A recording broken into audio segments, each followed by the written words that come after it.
अब हम राजस्थान की बात करते हैं। राजस्थान में आज लोकसभा चुनाव हो जाए तो किसको कितना वोट है? नरेंद्र मोदी अभी राजस्थान का दौरा भी कर रहे हैं।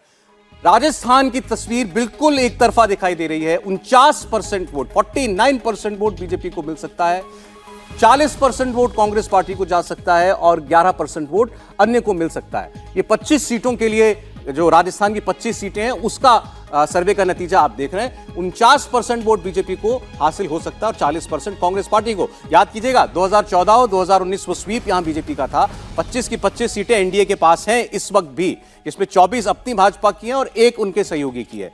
अब आज की परिस्थिति में 49% वोट सीटों में कैसे तब्दील होगा यह हम आपको बताएंगे। वोट लेकिन साफ साफ इशारा कर रहा है कि बीजेपी यहां पर अभी काफी लीड में दिखाई देती है कांग्रेस के आगे। अब हम जब सीटों की बात कर रहे हैं तो हम इसको कुछ राजस्थान के क्षेत्रों के हिसाब से देखेंगे, अलग अलग रीजन के हिसाब से आपको बताएंगे। पहले राजस्थान का हड़ौती इलाका, यहां पर 7 सीटें हैं।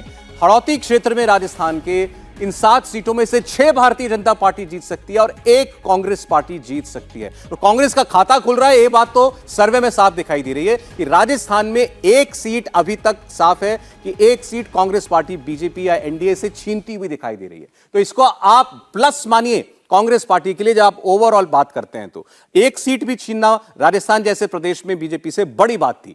अब अगला मारवाड़ का इलाका, मारवाड़ के रीजन में भी 7 सीटें हैं। यहां 2 सीटें कांग्रेस को मिलती हुई दिखाई दे रही हैं। 5 सीटें बीजेपी, 2 सीटें कांग्रेस। अभी तक आप देखिए इन 14 में से राजस्थान की 4 सीटें बीजेपी को, 3 सीटें कांग्रेस पार्टी को जाती हुई हमें दिखाई दे रही है। यानी कुछ नुकसान बीजेपी को 19 की तुलना में राजस्थान में होता हुआ दिखाई दे रहा है। मेवाड़ की 8 सीटें क्या बताती हैं? मेवाड़ की 8 सीटों में से 7 सीटें जो हैं वो बीजेपी जीत सकती है, 1 सीट कांग्रेस पार्टी और निकाल सकती है राजस्थान से। बीजेपी 7, कांग्रेस पार्टी 1 मेवाड़ में। तो ये आपके सामने सभी राज्यों, पूरी 25 सीटों का जो सर्वे है वो हम रख रहे हैं। अब शेखावटी इलाके के का हाल देखते हैं। यहां पर 3 सीटें हैं। यहां पर बीजेपी तीनों की तीनों सीटें जीत सकती है। कांग्रेस पार्टी को एक भी सीट मिलती हुई नहीं दिखती शेखावटी रीजन में। लेकिन आप ओवरऑल अगर देखेंगे तो कांग्रेस पार्टी पिछली बार की तुलना में यहां से बीजेपी से सीटें छीनती हुई दिखाई दे रही है। ओवरऑल 21 भाजपा, 4 कांग्रेस। जो 14 में और 19 में बीजेपी या एनडीए 25 और कांग्रेस 0 होता था, वो आज बीजेपी 21 और कांग्रेस 4 हो सकता है। तो सीधे सीधे 19 का जो गणित था उसमें बीजेपी -4 कर दीजिए, कांग्रेस +4 कर दीजिए। राजस्थान में 21 सीटें स्वीप ही है, लेकिन बीजेपी का 19 का परफॉर्मेंस नहीं है। ये यहां कांग्रेस पार्टी डायरेक्ट फाइट में 4 सीटें बीजेपी से छीन सकती है। यह हमारा ओपिनियन पोल बता रहा है। संजीव श्रीवास्तव साहब, 21-4 बीजेपी कांग्रेस राजस्थान। नहीं, मुझे लग रहा है कि ये संजीव जी से पूछा। संजीव जी, बिल्कुल पॉसिबल है। इससे भी ज्यादा, देखिए 21-4 भी हो सकती है, 18-6 भी हो सकती है, 17 से। बहुत कुछ इस बात पे निर्भर करेगा कि नवंबर के इलेक्शंस में क्या होता है विधानसभा में। अगर विधानसभा में किसी तरह से कांग्रेस की सरकार रिपीट हो जाती है, क्योंकि अभी कांग्रेस का और बीजेपी का बड़ा कांटे का मुकाबला है विधानसभा में, तो उससे मैं मानता हूं, जो हम पहले बात कर रहे थे कि विधानसभा और लोकसभा चुनाव में अंतर मतदाता के दिमाग में स्पष्ट हो गया है। लेकिन फिर भी एक सत्तारूढ़ पार्टी अगर रिपीट करती है, जो कि नहीं आमतौर पे होता है, 25-30 साल में पहली बार होगा, अगर बाई चांस अशोक गहलोत आते हैं तो वापस, तो उसका भी उसका एडिशनल फिलिप होगा। तो अभी जो 21-4 दिख रहा है वो 20-5 भी हो सकता है, 19-6 भी हो सकता है, मुझे नहीं मालूम। लेकिन डेफिनेटली ये भी बात सही है कि prime minister Modi number 1 choice रहेंगे प्राइम मिनिस्टर के लिए, तो वो आंकड़ा heavily weighed in favour of BJP रहेगा। बट जैसे तुम कह रहे थे सौरभ लगातार कि माइनस हो रहा है बीजेपी के लिए, अब बड़ा चैलेंज जैसे जैसे आपका ये सर्वे आगे बढ़ेगा कि माइनस की भरपाई कहां हो रही है, यही बीजेपी के लिए 2024 की सबसे बड़ी चुनौती है। क्योंकि जहां जहां वो स्ट्रॉन्ग पोल पोजीशन में थे वहां पे वो पीक कर चुके थे। 25 में से 30 तो ला नहीं सकते, अब 25 में से 21 ला रहे हैं तो 4 का नुकसान हो रहा है। यही स्थिति आगे के राज्यों में हो सकती है। तो वो एक बड़ी चुनौती है। तो उसका जो भी सीक्रेट है, उसका जो भी उत्तर है, वो भावेश और आप बताएंगे, हमें सुनने के लिए हम आतुर हैं। चलिए, छोटा ही सही लेकिन नुकसान तो है बीजेपी के लिए राजस्थान में। समीर जी, बिल्कुल, अगर 2014 और 2019 का अगर परिणाम देखें राजस्थान में, तो 55% 2014 में वोट परसेंट इस साल, और 2019 में 59% के करीब बीजेपी को वोट मिला था। तो मुझे लग रहा है जो वोट बैंक बीजेपी का कम हुआ है। हालांकि जो 5 साल का अशोक गहलोत का कार्यकाल रहा है, सचिन पायलट के साथ झगड़ा चलता रहा है, और प्रधानमंत्री लगातार राजस्थान पर फोकस कर रहे हैं। अभी 6 महीने के अंदर उनकी 7 से 8 रैलियां हो चुकी है। तो मुझे लग रहा है भारतीय जनता पार्टी के लिए थोड़ा निराशाजनक है, क्योंकि भारतीय जनता पार्टी मान के चल रही है कि 25 में से 24 सीटें किसी भी स्थिति में वहाँ हम जीत लेंगे, जिस हिसाब से भारतीय जनता पार्टी का वहाँ संगठन है और जिस हिसाब से केंद्र की योजनाओं का वहाँ पर काम हुआ, और कांग्रेस का जिस हिसाब से भ्रष्टाचार को लेकर लगातार बीजेपी हमलावर है। तो मुझे ऐसा लग रहा है कि आने वाले समय में थोड़ा इसमें परिवर्तन होगा और बीजेपी की सीटें बढ़ेंगी इसमें। देखिए, इंटरेस्टिंग ये है कि 25 में से 21 सीट जीती, आप कह रहे हैं निराशाजनक है बीजेपी के लिए। वो बच्चे वाली स्थिति इसका 95% मार्क का है, और माता पिता कह रहे हैं 98 दो बार लगातार 25 में से 25 देखने की आदत, घर वाले उस पर भी खुश नहीं है। 2019 का कुछ नहीं है कि 99 क्यों नहीं है, 99 क्यों नहीं है? 100% क्यों नहीं है? मैं उसका रीजन बता देता हूँ। देखिए, कुछ दिनों पहले जो दिल्ली में प्रोटेस्ट हुआ था जाटों का, मेनली उसको जाट का ही प्रोटेस्ट मान लीजिए, जो रेसलर का प्रोटेस्ट हुआ था, उसके वजह से जाट वोट जो इन ब्लॉक बीजेपी को 2019-2014 में मिला था, उसमें एक बड़ी नाराजगी दिख रही है। जाट वोट बीजेपी के लिए इस बार लोकसभा में वोट करती है, तो वो वोट नहीं करिए, वो लगभग 40-60 का हो गया, जिसके वजह से बीजेपी को आप देखेंगे लगभग 10% वोट का नुकसान हो रहा है, जिसके वजह से बीजेपी की ये 4 सीटें जा रही है। हालांकि ये अभी की ग्राउंड रिपोर्ट है, नोबडी नोज कि अब ये अगले 6-8 महीने में क्या होंगे। जी प्रदीप जी। नहीं, हम ये कह रहे हैं कि पिछले चुनाव में जाट वोट काफ़ी हनुमान बेनीवाल ले गए थे। ऐसा नहीं कि बीजेपी को बहुत ज़्यादा, पर अलायंस थी ना सर। हाँ, अलायंस थी, हनुमान बेनीवाल और बीजेपी की अलायंस थी। हाँ, तो इसलिए जो है ये जो 2104 है, देखिए लगातार तीसरी बार 20 से ऊपर सीट 25 में, ये निश्चित रूप से अपने आप में उपलब्धि है। लेकिन वो जो संजीव जी बात कर रहे हैं, मैं उसी बात को आगे बढ़ा रहा हूँ कि ये जो सीटें कम हो रही हैं, उसकी भरपाई कहाँ से होगी? अगर नहीं होती है तो बीजेपी 300 के नीचे आएगी। अगर किसी और राज्य से इसकी भरपाई होती है तो फिर बीजेपी के लिए बहुत ज़्यादा चिंता की बात नहीं होगी। लेकिन यह निश्चित रूप से चुनौती है। आप एवरेस्ट पर पहुंच तो सकते हैं, लेकिन वहां टिक कर रह नहीं सकते, वो बड़ा मुश्किल होता है। तो आप शिखर पर पहुंच गए हैं, वहां टिके रहना लगातार वो बहुत बड़ी चुनौती होती है, जिसका सामना बीजेपी का। देखिए, इसमें एक ट्रेंड और है। 14 और 19 के आप चुनाव का नतीजा देखेंगे, अगर स्वीप किया, सारी सीटें जीती एनडीए ने, बीजेपी ने राजस्थान में, वो तो है। 14 से अपना वोट बढ़ाया था 2019 के अंदर, लेकिन भावेश के सर्वे में दिख रहा है कि 19 की कंपैरिजन में 10% वोट बीजेपी का राजस्थान में कम हो सकता है। 59 से 49% वोट। इस ट्रेंड को भी हमें देखना चाहिए। हर्षवर्धन जी। नहीं, अगर ये ट्रेंड है तो निश्चित तौर पर भारतीय जनता पार्टी को नुकसान होगा, जो सर्वे में दिख रहा है।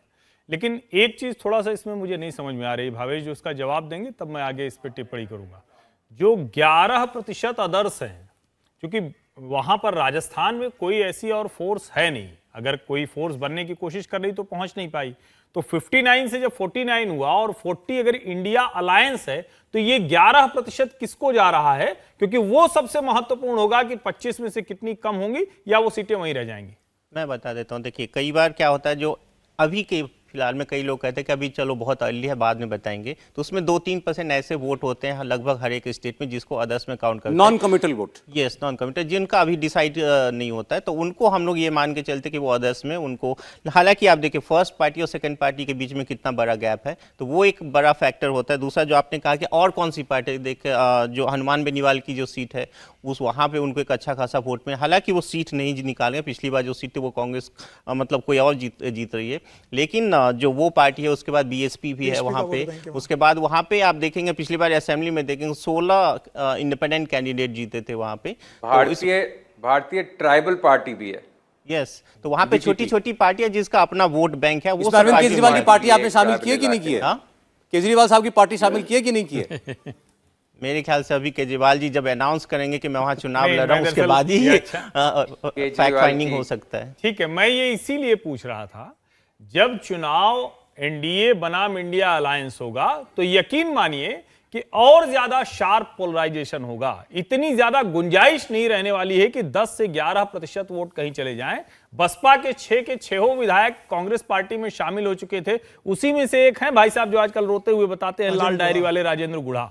तो जो वहां की स्थिति है और जो भारतीय ट्राइबल पार्टी है, वो तो पहले ही अपना एक तरह से कहें कि ट्रैक पूरी तरह से डिरेल हो चुका है जब चुनाव के वक्त, और उसके बाद जब राजस्थान विधानसभा में शक्ति परीक्षण की नौबत आ गई थी उस वक्त, तो निश्चित तौर पर भारतीय जनता पार्टी के लिए 25 कायम रखना बहुत बड़ी चुनौती है। लेकिन ये जो 11% है ये बड़ा महत्वपूर्ण है। ये हेडलाइन लिखने के अलग अलग तरीके होते हैं ना, तो अब इसको कैसे हम लिखें राशिद किदवई साहब कि भाजपा लगातार तीसरे चुनाव में स्वीप करेगी राजस्थान, 25 में से 21 जीत रही है, या भाजपा की 4 सीटें 19 में के मुकाबले कम हो रही हैं? कैसे देख रहे हैं इसको? हाँ, पानी का गिलास आधा भरा या आधा खाली?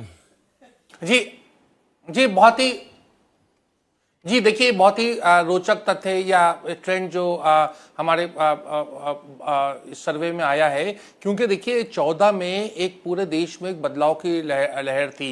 नरेंद्र मोदी जी का लोग यूपीए से लोग बहुत निराश थे, पूरे लोग बदलाव चाहते थे, और राजस्थान में उसकी पूरी हमें उसकी एक पूरी तरीके से नजर आया। 19 में जो एक सामान्य चुनाव होते होते फिर वहां के ऊपर पुलवामा की घटना हुई और फिर बालाकोट, तो देश का एक मिजाज बदला और वहां के ऊपर एक भावनात्मक मुद्दे के ऊपर एक वोटिंग हुई, और वो हाई वोटिंग परसेंटेज जो हुआ वो उसको दर्शाता है। अब यही बड़ा मुद्दा है 2024 में, अगर सामान्य चुनाव होता है, मतलब राजनीतिक दलों के बीच में, जाति समीकरणों के बीच में, तो मुझे लगता है कि 21-4 की स्थिति नहीं रहेगी, ये बदलेगी। जैसा संजीव कह रहे थे कि ये 18-7 हो सकती है, 16-8 हो सकता है, इस तरह के उसमें बदलाव आ सकते हैं। और ये ढलान, प्रदीप जी 300 से नीचे कह रहे हैं, मैं बार बार कह रहा हूं कि 250 से नीचे भी जाएगा और 220 का आंकड़ा आएगा, ये तो आने वाला समय बताएगा। लेकिन ये बहुत रोचक तथ्य है कि भाजपा जो है वहां क्लीन स्वीप राजस्थान में नहीं कर पा रही है। नहीं, देखिए एक चीज, हाँ, ये 220 और 240 का क्लब जो है 2014 से चल रहा है। 2014 में भी इसी तरह से बात कही जाती थी, बीजेपी 220 पहुंच जाए तो बड़ी बात है। 2019 में तो कहा गया कि बड़ा मुश्किल है 220 भी पहुंचना, उससे नीचे होगी, और नरेंद्र मोदी प्रधानमंत्री, दोनों चुनावों में कॉमन फैक्टर ये था कि नरेंद्र मोदी प्रधानमंत्री नहीं बन पाएंगे क्योंकि सीटें बीजेपी की इतनी कम हो जाएंगी। तो ये कोई नया नैरेटिव नहीं है, ये 14 और 19 के नैरेटिव को दोहराया जा रहा है, जो बाद में कहा जाएगा कि ये हो गया इसलिए ऐसा हो गया। नहीं, अब ठीक है, लेकिन तर्क तो है, उन्होंने कहा बालाकोट हो गया, नहीं तो 19 में भी वो 220-240 वाला होता। तो 14 में क्यों नहीं हुआ? बालाकोट तो नहीं हुआ था 14 में तो माहौल बना दिया था। तो हर चुनाव में कोई ना कोई फैक्टर तो होगा, ऐसा तो है नहीं रूलिंग पार्टी चुपचाप घर जाके बैठ जाएगी। सही बात नहीं सर, अभी आपने राशिद साहब जो बात आप कह रहे थे कि अगर ये 21-4 हो सकता है तो और नीचे भी आ सकता है, हमें ये नहीं भूलना चाहिए। आप उस राज्य की बात कर रहे हैं अभी राजस्थान में, बार बार कह रहा हूं, जहां बीजेपी ने 14 से अपना वोट परसेंट 19 के अंदर बढ़ाया, यानी नरेंद्र मोदी और लोकप्रिय हुए, अब उनका वोट और कंसोलिडेट हुआ राजस्थान जैसे राज्य के अंदर। ऐसे और भी राज्य हैं, और अगर राजस्थान में 4 घट रही हैं, 10% वोट का असर बता रहे हैं भावेश 19 में और आज के ओपिनियन पोल में दिखाई दे रहा है, तो ये बाकी राज्यों में भी कहीं रिफ्लेक्ट करेगा, हम आगे देखेंगे। लेकिन ये 4 सीटें डाउन होने का मतलब ये है कि वो जो आप कह सकते हैं किला था, कम से कम वो किले वाली बात जो है वो नहीं रह गई है। कहीं ना कहीं कोई दरवाजा, कोई फाटक तोड़ने में कांग्रेस पार्टी कामयाब होगी, और ये डायरेक्ट कॉन्टेस्ट, यहाँ कोई एलआई नहीं है। बिल्कुल, मैं इसीलिए कह रहा हूं, ये 49% पे खड़े हैं। 50% वोट जिसके पास होगा वो क्लीन स्वीप करेगा। अब आप इतनी कल्पना कर रहे हैं कि एक जगह बहुत ज्यादा कंसंट्रेट हो जाएगा, दूसरी जगह एकदम भाजपा को वोट नहीं मिलेंगे, ऐसा पूरे राजस्थान के किसी क्षेत्र में भावेश जी का सर्वे भी नहीं बता रहा है। तो मैं ये कह रहा हूं, ये जो 50% वाला है ना, ये थ्रेशोल्ड बहुत इंपॉर्टेंट है, और वहां अगर बीजेपी जिस राज्य में खड़ी रहेगी, क्लीन स्वीप नहीं होगा तो उसके नजदीक होगी। तो 50 का अगर 50% वोट है तो आपका मानना है कि स्वीप ही होना निश्चित तौर पर। 100 में 100 बात जोड़ना चाहता हूं, एक बात देखिए, राजस्थान की 25 सीटें जो हुए थे चुनाव और जो भाजपा के उम्मीदवार जीते थे, 70% सीटें ऐसी थी जिसमें वो 4 लाख से ज्यादा वोटों से जीते हैं। मतलब कोई भी सीट ऐसी नहीं कि जहां कांग्रेस का बहुत ज्यादा फाइट हुआ और बहुत कम अंतर से भारतीय जनता पार्टी जीती हो।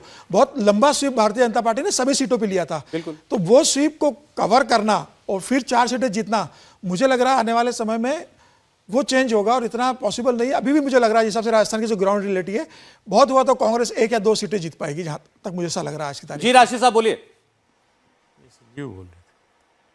संजीव जी कह रहे हैं, देखिए जो तर्क जो दिया गया है कि भाजपा बड़ी 4-4 लाख से जीती, वही बात बताता है कि वोट परसेंटेज ज्यादा 49% होने के बावजूद भी जो है सीटें हारी जा सकती हैं, या भाजपा सीटें हार सकती है, क्योंकि अगर 4 लाख से आप जीत रहे हैं तो उसका मतलब ये कि वोट परसेंटेज वहां पर उसमें खपत हो जाती है, और कांग्रेस जब जीती है तो वो छोटी मार्जिन से जीतती है। देखिए, ये जो कांग्रेस और भाजपा का सीधा टकराव है, जो ये उत्तर भारत के कुछ राज्य जो है मध्य प्रदेश, राजस्थान, छत्तीसगढ़, इन सब जगह पर यही बड़ा क्रूशियल है कि यहाँ पर अगर भाजपा ने, जैसे पिछली बार उनका स्ट्राइक रेट 90% से ज़्यादा था, 90% से ज़्यादा सीटें भाजपा ने जीती, अगर कांग्रेस उसको नीचे करके 60-70 पे ले आती है तो पूरे विपक्ष के लिए जो इंडिया अलायंस है उसके लिए एक ये उम्मीद की किरण है। और इसी के ऊपर पूरा स्ट्रेटेजी बनाई जा रही है, जो एक नीतीश कुमार का भी फार्मूला है कि एक कॉन्स्टिट्यूएंसी से एक व्यक्ति खड़ा हो, एक विपक्ष का उम्मीदवार खड़ा हो, उसका ताना बाना सब इन्हीं चीज़ों पर निर्भर है। तो कांग्रेस यहाँ पर बड़ा वीक लिंक है। ये जो हिंदी भाषी प्रदेश है उसमें गुजरात भी शामिल है, मध्य प्रदेश, राजस्थान, छत्तीसगढ़, तमाम राज्य, और यहाँ पर अगर कांग्रेस थोड़ा बहुत भी भाजपा से फाइट करती है तो विपक्ष के लिए एक उम्मीद की किरण रहेगी। मतलब भाजपा के सामने कांग्रेस खड़ी हो रही है डायरेक्ट कॉन्टेस्ट वाली सीटों में, ये इसमें पढ़ने लायक बात है। संजीव साहब कुछ कह रहे थे? बस मैं एग्री कर रहा हूँ इस थ्योरी से कि अगर जहाँ पे वो जो 145-150 सीट्स हैं जहाँ पे कांग्रेस बीजेपी की डायरेक्ट फाइट है, अगर और जहाँ पे करीब करीब 90% से भी ज़्यादा स्ट्राइक रेट थी, राजस्थान में सारी, गुजरात में सारी, मध्य प्रदेश में एक के छिंदवाड़ा के सिवा सारी, छत्तीसगढ़ में कांग्रेस विधानसभा जीती बट स्टिल 90% सीट्स बीजेपी की। तो ये अगर यहाँ पे 2-2, 4-4 सीट भी कम होती हैं तो अभी देखते हैं कि भावेश आगे के रिजल्ट्स क्या बताते हैं। लेकिन जो बात प्रदीप जी ने कही ना कि शिखर पे पहुंचना आसान है, आसान तो नहीं है, लेकिन शिखर पे पहुंचने के बाद वहां पे जमे रहना बहुत मुश्किल है। और बीजेपी की जो पूरी पॉलिटिक्स हो गई है, प्राइम मिनिस्टर की पूरी पॉलिटिक्स हो गई है कि 300 के नीचे तो बीजेपी वैसे ही, मतलब राशिद बार 220-230 कह रहे, मैं कहता हूं कि 300 के नीचे बीजेपी मेंटली कहीं ना कहीं डिफीटेड फील करेगी, क्योंकि आपने इतना एक उसको अपना स्केल अप कर दिया ना, इतना हाइप कर दिया है अपनी संख्या को कि 300 पार तो 350 पार, भाई तो कहां से कितना पार करोगे? 2-2, 4-4 भी मिलके आपका घड़ा कमजोर करेंगी। तो वो चुनौती है बीजेपी के सामने कि ये जो लॉसेस हैं इनको कहां कॉम्पनसेट करेगी बीजेपी, वो भावेश और आप बताएंगे। ये चैलेंज है, क्योंकि सिर्फ उनके लिए मेजॉरिटी लाना एक जरूरी नहीं है, उनको डिसाइसिव मेजॉरिटी लाना, उन्होंने अपने सर पे ये वजन ले लिया है खुद ही ने। संजीव आप मान के चल रहे हैं क्या कि इस सर्वे में मेजॉरिटी तो आ ही रही है बीजेपी? नहीं, लेकिन कि हमें नहीं, मैं नहीं कुछ मान के चल रहा, मैं तो इंतजार में हूं भाई। 200 आप 25 साल बाद करीब, राजीव गांधी के बाद पहली बार क्लियर मेजॉरिटी की आई 2014 में, 2019 में और रिपीट हुई, लेकिन क्लियर मेजॉरिटी की बात नहीं होती, 300 पार और उसके पार। तो वो भी एक वजन अब ओढ़ के चलना पड़ रहा है भारतीय जनता पार्टी को, जो एक्सपेक्टेशंस का वेट अपने सपोर्टर्स और स्वयं के लिए उन्होंने बना लिया है लास्ट 9-10 साल में कि हमेशा बेटर करना है। तो बेटर भी नहीं होता तो वो भी एक किस्म की मॉरल हार हो जाती है। नहीं, संजीव जी जो बात कह रहे हैं कि 300 के पार की का बोझ लेकर चल रही है बीजेपी, एक और बोझ लेकर चल रही है कि इस बार एनडीए का वोट शेयर 50% के ऊपर ले जाना है, उसकी भी कोशिश हो रही है। तो एक नहीं, 2 बोझ है, तो दोनों बोझ ऊपर उठाएंगे या नीचे गिराएंगे, ये देखने की बात। अच्छा, आप में से कोई राजस्थान से है क्या? कोई जो या पीछे से कहीं राजस्थान से आते हो? बीजेपी राजस्थान, छत्तीसगढ़, गुजरात, ये वो स्टेट्स हैं जहां मानते हैं राजस्थान हैं। इधर से इधर एक कहां से जी? अच्छा, तो आप बताइए जरा, हमें राजस्थान का हाल बताइए। राजस्थान में सर फिलहाल अशोक गहलोत की सरकार है जो कि जनता को लालच दे रही है, एक तरीके से औरतों को जो है आगे बढ़ावा कर रही हैं, मोबाइल फ़ोन बांटे जा रहे हैं कि जनता से वोट लिए जाएं। और फिलहाल अभी जो है मोदी जी राजस्थान का दौरे पे जा रहे हैं, तो अशोक गहलोत ने एक ट्वीट भी किया था कि पैर में चोट लगने की वजह से मैं स्वागत करने या मिलने तो नहीं आ पाऊँगा, लेकिन मैं ट्वीट के ज़रिए उनका अभिनंदन करूँगा। तो कहीं ना कहीं ये चीज़ें हैं कि आपस में पार्टियों के बीच में जो मतभेद होना चाहिए वो वहाँ पर जारी है कि अशोक गहलोत प्रधानमंत्री के स्वागत के लिए भी नहीं आएंगे। नहीं, अब ये बताइए, आपको लगता है कांग्रेस कुछ बेटर करेगी पहले की तुलना में? सर नहीं, कांग्रेस बेटर नहीं करेगी, क्योंकि कांग्रेस पार्टी में खुद ही बीच में जो था हम देख सकते थे नोकझोंक काफ़ी बढ़ गई थी। सचिन पायलट और अशोक गहलोत, इनके बीच में भी देखा गया था, भारत जोड़ो यात्रा चली थी, पार्टी खुद ही टूट रही थी। तो कहीं ना कहीं जनता को पता है कि किसे वोट करना है, कौन सही उम्मीदवार होगा जो देश की और राजस्थान दोनों की उन्नति में अपना कदम बढ़ाएगा। 18 में राज्य में तो हरा दिया था जनता ने राजस्थान में बीजेपी को, और फिर 19 में चुनाव हुआ तो जिता दिया था। लेकिन सर राजस्थान में हमेशा से यही देखा गया है कि 5 साल बीजेपी 5 साल कांग्रेस, यही चलता है राजस्थान में। लेकिन इस बार ये लोकसभा में क्यों नहीं चलता 5 साल वाला? सर वो तो नहीं, बट राजस्थान में यही होता है, 5 साल कांग्रेस 5 साल बीजेपी। तो इस बार कहीं ना कहीं बीजेपी आएगी। 25 की 25 ले जाएगी आपको लगता है सर पिछली बार की 25 तरह? 25 तो नहीं, क्योंकि इंडिया जो है, इंडिया अलायंस बन रहा है, उसमें कहीं ना कहीं वहां तो अलायंस का कोई है नहीं ना, लेकिन वो तो वहां तो बीजेपी और कांग्रेस सीधी कहीं ना लड़ाई है। कहीं नुकसान तो बीजेपी को होगा, लेकिन बीजेपी आएगी, पार्टी बीजेपी की ही आएगी वहां। अच्छा ठीक है, थोड़ा नुकसान हो सकता है, वही जो बात हम लोग कर रहे हैं, वही 95% नंबर वाली बात है ये। तो राजस्थान का सर्वे हमारे हिसाब से बीजेपी 21, कांग्रेस पार्टी 4 ये दिखाई दे रहा है। अलायंस का यहाँ कोई खेल नहीं है, यानी सीधे मुकाबले में अगर कांग्रेस पार्टी 4 सीटें निकाल रही है तो भले ही आप बेस बड़ा नीचे है, क्योंकि 50 सीट तो कांग्रेस की पूरी ही है, तो उस लिहाज से आप देखते हैं तो ये अच्छा परफॉर्मेंस कांग्रेस पार्टी का दिखाई देता है कि जहां पर आप 2 चुनाव से मान के चल रहे थे कि बीजेपी को कुछ चुनौती नहीं है, कुछ सीटों पर कांग्रेस पार्टी जो है वो हमें खड़ी होती हुई दिखाई दे रही है। राजस्थान के अंदर ये स्पष्ट दिखाई दे रहा है। कुछ ट्रेंड अगर आपके पास विधानसभा चुनाव का भी हो तो भावेश बताइएगा, लोगों में बड़ी दिलचस्पी है भी विधानसभा में क्या होने जा रहा है। सर्वे किया होगा तो आप ऐसा तो नहीं 2 बार अलग अलग टीमें भेजेंगे? नहीं, देखिए एक बार ही पूछवा लिए होंगे दोनों सवाल आपने। देखिए विधानसभा और लोकसभा में राजस्थान हो या बाकी अमूमन पूरे देश का माहौल देखें तो लगभग 10% के आसपास वोट बीजेपी को एक्स्ट्रा मिलता है प्राइम मिनिस्टर मोदी के नाम पे। तो आप उसी के अकॉर्डिंग काउंट कर लीजिए, बीजेपी वहाँ पे फिलहाल एज की स्थिति में जरूर है। आपने 49% वोट दिया है लोकसभा में, आप करें 10% कम कर दीजिए तो 39% वोट। बाकी 5 साल का एंटी इनकम्बेंसी तो है कांग्रेस के साथ, लोग मान नहीं रहे, लेकिन एंटी 5% उसका इनकम्बेंसी जोड़ देते हैं बीजेपी के लिए। ऐसे मैथमेटिक्स काम नहीं करता। देखिए बहुत सारे परम्यूटेशन कॉम्बिनेशन देखने के बाद आप पाएंगे कि राजस्थान में कह रहे हैं कि विधानसभा पे अलग शो करिए, हम ऐसे नहीं बताएंगे। ऐसे ही कह रहे हैं आप। बिल्कुल सही पकड़ा आपने, खर्च किया है और बिल्कुल आप सही, ऐसे मुफ्त में ले जाना चाहते हैं। बिल्कुल सही पकड़ा आपने। पर में एक चीज और जो संजीव जी कह रहे थे, देखिए 190 सीट है देश भर में ऐसे जहां पे कांग्रेस वर्सेस बीजेपी हुई थी 2019 पे। ये वहां कोई तीसरी पार्टी नहीं है, वहां पे तीसरी पार्टी नहीं थी। ठीक है, जिसमें यूपी की भी 4 सीटें हैं और बिहार की भी है, और अलग अलग पूरे देश भर की 190 सीटें, जिसमें बीजेपी 175 सीटें जीती थी। और बीजेपी का जो वोट शेयर वहां पे था लगभग 90% सीटों पे 50% से ऊपर। क्या बताते हैं 90% सीटों पर 90% सीट जो बीजेपी जीती थी वहां पे उनका वोट शेयर 50% से ऊपर है।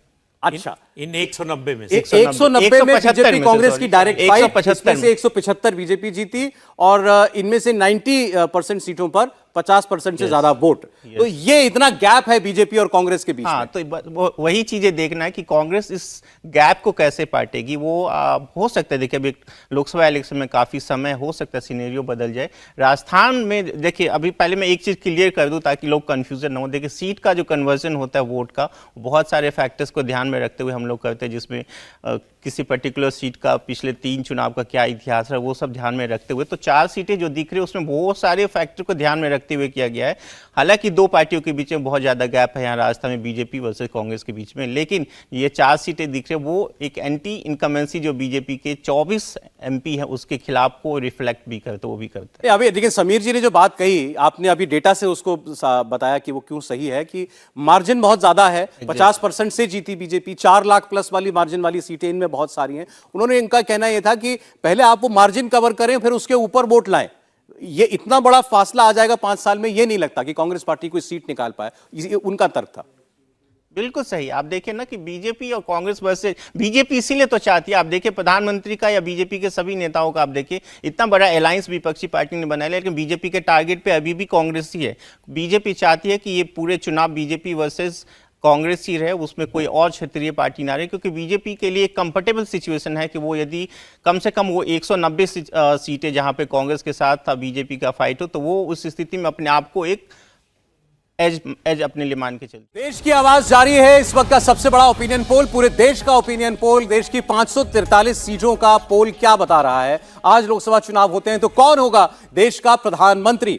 नरेंद्र मोदी जो ये दावा कर चुके हैं कि तीसरा टर्म में आएगा उनके पास, और उनके तीसरे टर्म में भारत दुनिया की तीसरी बड़ी महाशक्ति बनेगा, और या विपक्ष जो 26 सीट दलों को एक साथ लेकर चल रहा है और इस चुनाव की इस ओपिनियन पोल की खास बात यह है कि यह सर्वे ये इंडिया अलायंस बनने के बाद ही हुआ है, तो उसका पूरा इफेक्ट लोगों के मन में जितना गया वो इस ओपिनियन पोल में आपको झलकता हुआ दिखाई देगा। हमने उत्तर पूर्व की 25 सीटों की बात की, हमने राजस्थान की 25 सीटों की बात की, कुल मिलाकर 50 सीटों का सर्वे आपके सामने आ चुका है।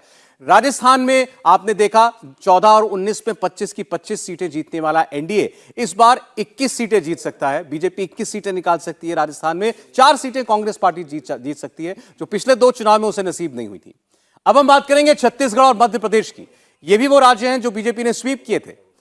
11 सीटों वाला छत्तीसगढ़ क्या कह रहा है, आज छत्तीसगढ़ का मूड क्या है लोकसभा को लेकर के आपको दिखाते हैं। पिछली बार इनमें से 10 सीटें बीजेपी के पास थी, 1 सीट कांग्रेस पार्टी के पास थी। तो छत्तीसगढ़ की 11 सीटों में पहले वोट शेयर देखिए, 46% वोट बीजेपी को मिल सकता है, 43% वोट कांग्रेस पार्टी को। गैप बहुत ज्यादा नहीं है, 46% बीजेपी, 43% कांग्रेस पार्टी, 11% वोट अन्य को मिल सकता है। और इस वोट शेयर को अगर हम सीटों में ट्रांसलेट करें तो आपके सामने सीटें आएंगी। छत्तीसगढ़ की 11 सीटों में से किसे कितनी सीटें मिलती हुई दिखाई देती हैं, केवल 3% का गैप वोट शेयर में। सीटों पर जब आप आते हैं तो यहां भी कांग्रेस पार्टी पिछली बार की तुलना में बेहतर कर सकती है। 7 सीटें भाजपा, 4 सीटें कांग्रेस पार्टी, यानी सीधे सीधे 3 सीटों का 19 की तुलना में बीजेपी को नुकसान और 3 सीटों का कांग्रेस पार्टी को फायदा होता हुआ हमें दिखाई दे रहा है। लेकिन बीजेपी फिर भी यहां बहुत बेहतर है और ये सारे वो राज्य हैं, राजस्थान हो चाहे छत्तीसगढ़ हो, जहां बीजेपी ने 95% से ज्यादा स्कोर किया।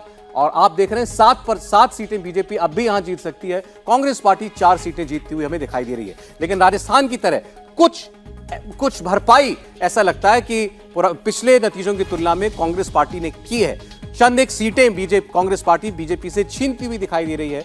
जो राजस्थान में अगर 4 हैं तो कांग्रेस, तो यहां छत्तीसगढ़ में भी 4 सीटें कांग्रेस पार्टी जीतती हुई हमें दिखाई देती है। तो गैप कम हो रहा है छत्तीसगढ़ में भी। बीजेपी और कांग्रेस के बीच में लगातार हमारी चर्चा चल रही थी कि ये जितनी सीटें कम हो रही हैं भाजपा की, क्या इसकी भरपाई भी किसी और जगह से होगी।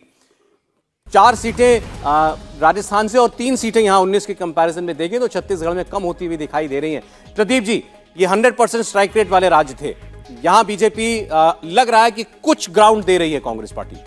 नहीं, अगर छत्तीसगढ़ को देखें आप तो पिछली बार भी बीजेपी के लिए मुश्किल थी, संकट था।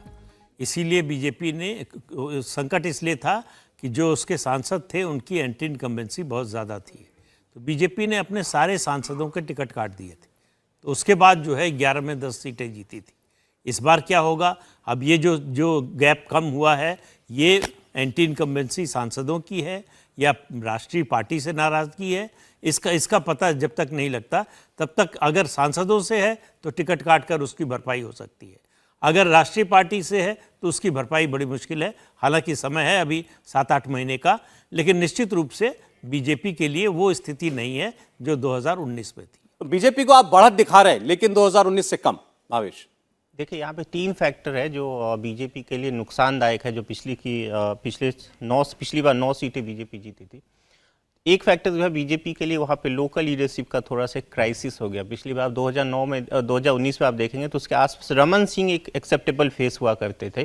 फिलहाल आज की डेट में वो स्थिति नहीं है। बीजेपी का सेंट्रल लीडरशिप खुद ही कंफ्यूज शायद लग रही है कि उनको किसको आगे बढ़ाना चाहिए। तो एक फैक्टर वो है। दूसरा फैक्टर ये है कि जो स्टेट गवर्नमेंट है कांग्रेस की, फिलहाल वो ठीक ठाक काम कर रही है, तो उसका एक एज उसको लोकसभा इलेक्शन में भी मिल सकता है। तीसरी फैक्टर ये है कि जो 9 इनके पास जो सांसद है उसका एंटी इनकम्बेंसी है और काफ़ी एंटी इनकम्बेंसी है। हो सकता है कि सीट कैंडिडेट चेंज कर दे तो ये स्थिति बदल जाए, लेकिन वो काफ़ी कुछ डिपेंड करता है कि जो असेंबली का चुनाव होगा उस पर कैसा रिजल्ट आता है। वो तो आपने 7 सीटें राजस्थान और छत्तीसगढ़ इन 2 राज्यों से देखें तो आपने बीजेपी की कम कर दी हैं 19 की तुलना में। मैंने कम नहीं किया। राशिद साहब, छत्तीसगढ़ में कांग्रेस पार्टी 19 से बेहतर करती दिख रही है, 4 सीटें निकाल सकती है। जी देखिए सौरभ, मैंने जैसे कहा कि वो 19 में भी अगर जो बालाकोट वाला मामला नहीं होता तो हो सकता है कांग्रेस को 3-4 सीटें वहां मिल जाती। इसीलिए मैं बार बार कह रहा हूं कि अगर सामान्य चुनाव होगा तो 24 में नरेंद्र मोदी जी को काफ़ी समस्याएं होंगी। अभी तो हम बिहार, महाराष्ट्र, बंगाल और कर्नाटक की बात नहीं कर रहे हैं जहां भारी संख्या में सीटों का नुकसान हो सकता है, क्योंकि भाजपा को बहुत वहां पे भी अच्छी परफॉर्मेंस हुई थी, जो एक तरीके से हिंदी हार्टलैंड के बाहर के जो राज्य हैं। तो ये तमाम जोड़ घटाव बताता है कि देश का जो मूड है इस समय वो नरेंद्र मोदी जी को एक बढ़त तो है, लेकिन एक कंफर्टेबल बढ़त नहीं है, और छत्तीसगढ़ इसको बहुत साफ तौर से बेहतर एक तरीके से रेखांकित करता हुआ नजर आता है। बार बार आपने भी, बाकी लोग भी बात करते हैं कि पुलवामा ने, बालाकोट एयर स्ट्राइक ने एक बड़ी जबरदस्त जंप दी थी बीजेपी को, नरेंद्र मोदी को। कोई आकलन है कि आम चुनाव में और बालाकोट के बाद जो बनी परिस्थितियां थी, कितना मार्जिन आ गया उसके बाद?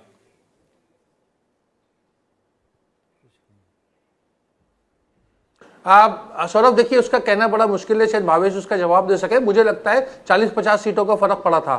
अच्छा, मानते भावेश आप? देखिए मैं बताता हूँ, कोई भी प्रदीप जी वो वोट शेयर का जो सीट शायद 50,000 से जीतते वो 3 लाख से जीत गए, तो उसका फर्क निश्चित रूप से पड़ा था कि टोटल वोट परसेंटेज उससे शायद कम होता।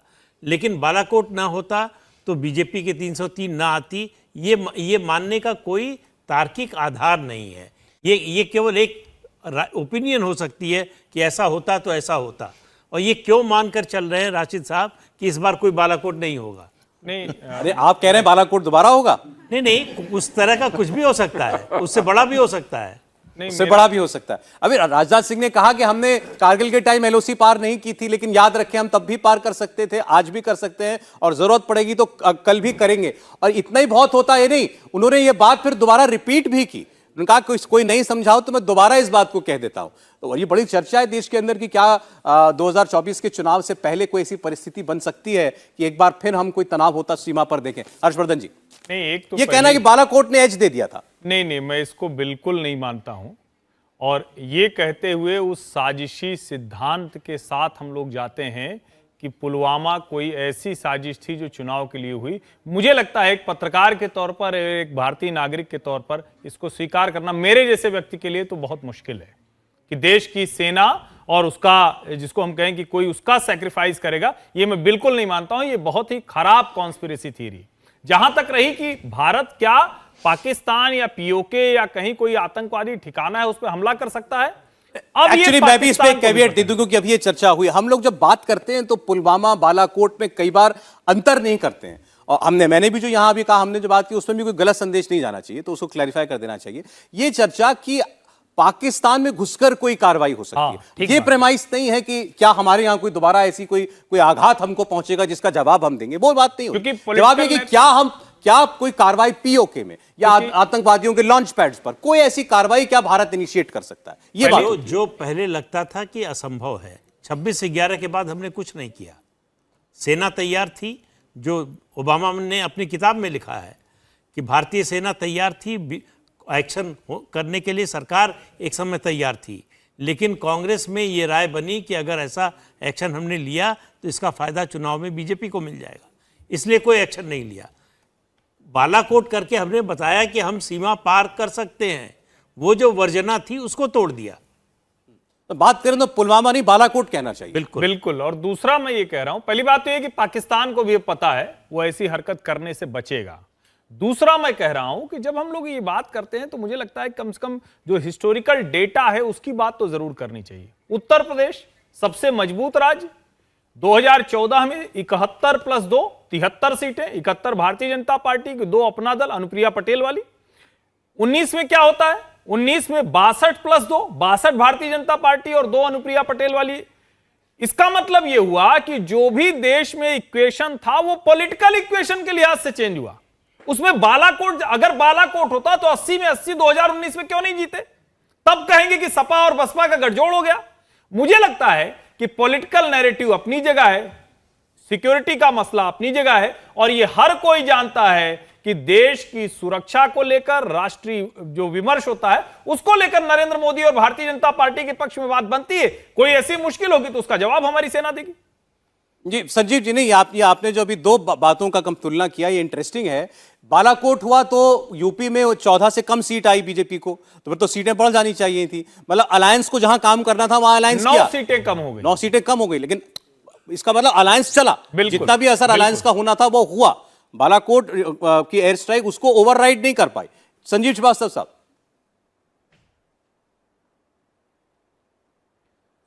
देखिए ये सब क्या ना इफ एंड बट की जो पॉलिटिक्स होती है और जो हम एक्स्ट्रापोलेट करते हैं कि ऐसा होता तो वैसा होता, ये सब बातें बड़ी मुश्किल हैं। लेकिन दो बातें कम से कम ये तो मेरे पर्सनल अनुभव में और मेरी समझ के अनुसार तो बिल्कुल तय है कि बालाकोट एयर स्ट्राइक से और जो घुस के मारने वाली जो प्राइम मिनिस्टर की बात होती थी उस पर अमल होने से एक देश का नैरेटिव उस समय बदला।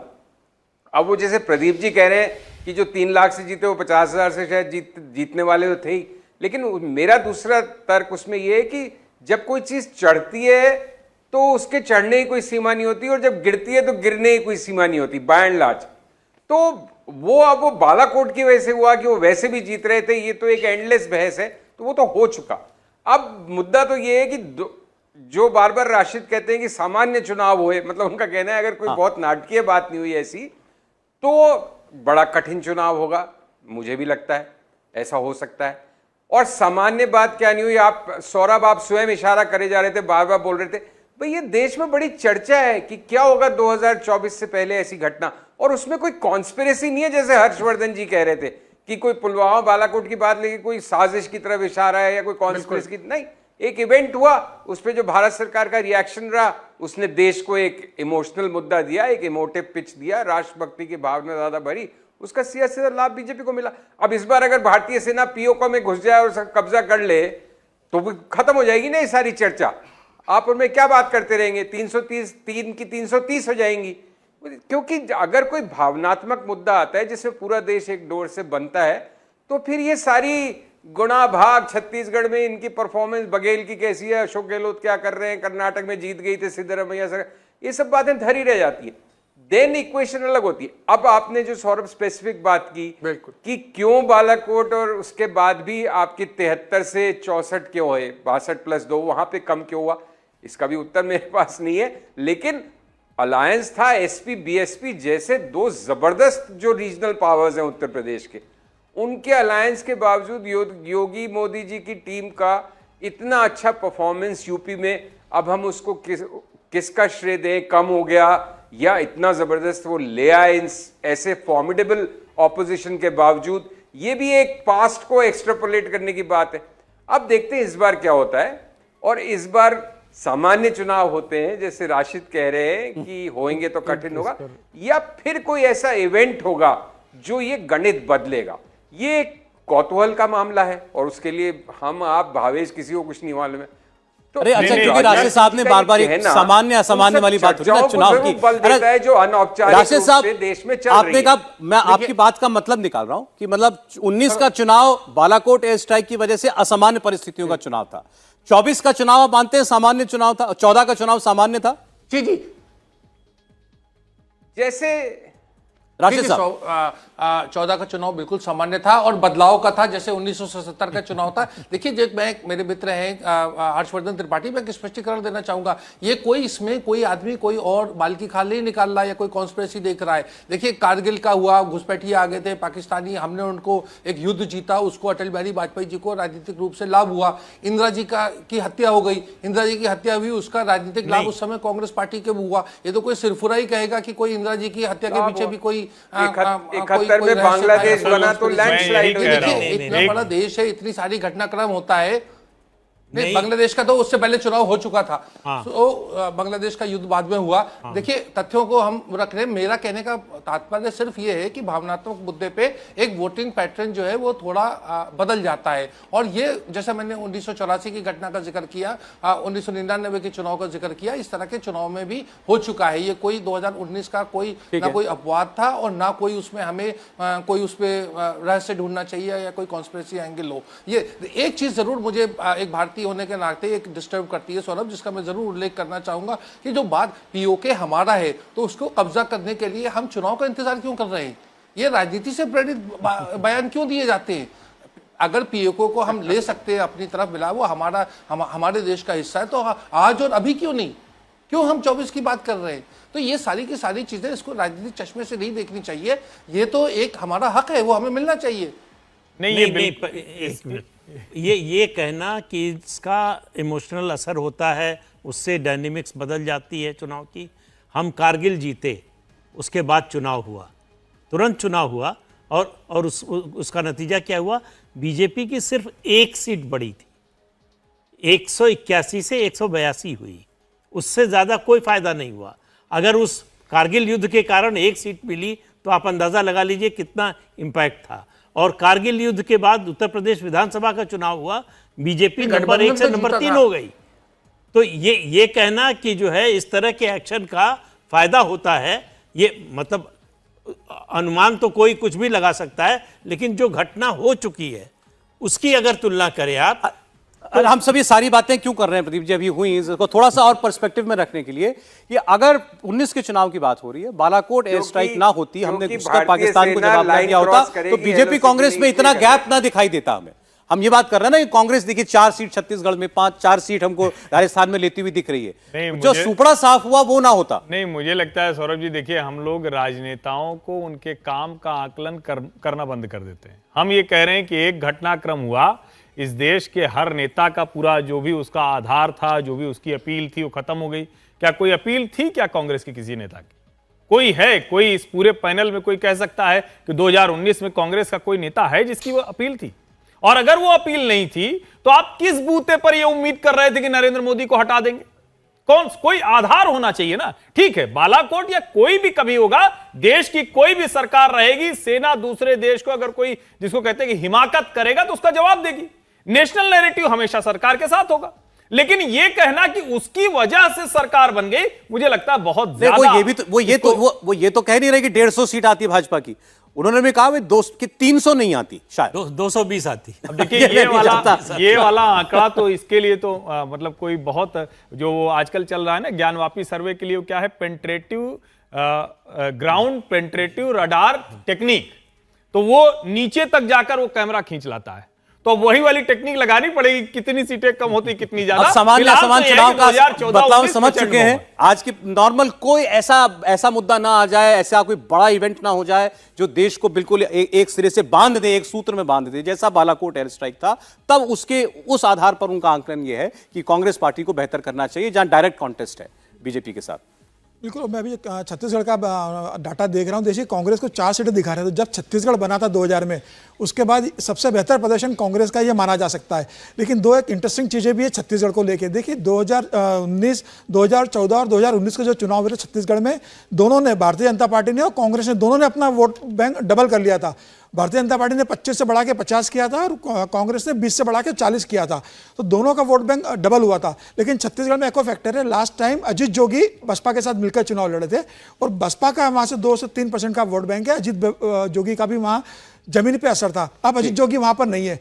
तो इस बार अब ये इंटरेस्टिंग होगा देखना कि जो 10% वोट बैंक, 8 से 10% अजीत जोगी और मायावती ने लिया था पिछले लोकसभा चुनाव में, वो अब कहाँ शिफ्ट होता है? 5%, 7% जो लिया था वो अब कहाँ जाएगा? क्योंकि मायावती का भी अब वहाँ बहुत ज़्यादा प्रेजेंस नहीं है और अजीत जोगी जब रहे नहीं, उनके बेटे की स्थिति वो है नहीं कि वो अजीत जोगी जैसा करिश्मा कैसे डिस्ट्रीब्यूट होगा। 61 सीटों का सर्वे आप देख चुके हैं अभी तक। बीजेपी इसमें आगे दिख रही है 49 पर और 11 सीटें इंडिया अलायंस जो है वो जीत सकता है। ये अभी तक का सर्वे हमारा बता रहा है। और अब हम एक और बड़े राज्य की बात करेंगे, मध्य प्रदेश की बात करेंगे, जहां विधानसभा का चुनाव भी होना है। यहाँ की 29 सीटें हैं, बड़ा स्टेट है लोकसभा के लिहाज से भी, और 28 सीटें भारतीय जनता पार्टी के पास थी। एक सीट केवल छिंदवाड़ा की सीट, वो कमलनाथ की जो थे उनके बेटे वो सीट जीते थे।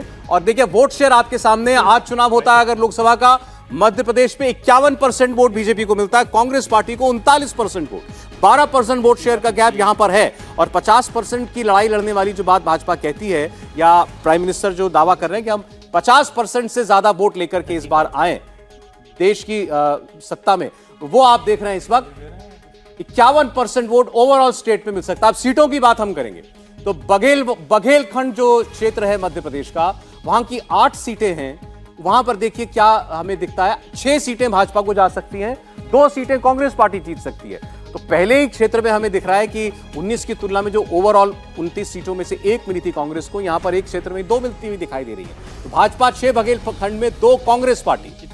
भोपाल मंडल में देखिए, भोपाल मंडल में 3 सीटें हैं, यहां तीनों सीटें भाजपा के पास जाती हुई हमें दिखाई दे रही हैं। कांग्रेस को यहां कोई सीट मिलती हुई दिखाई नहीं दे रही है।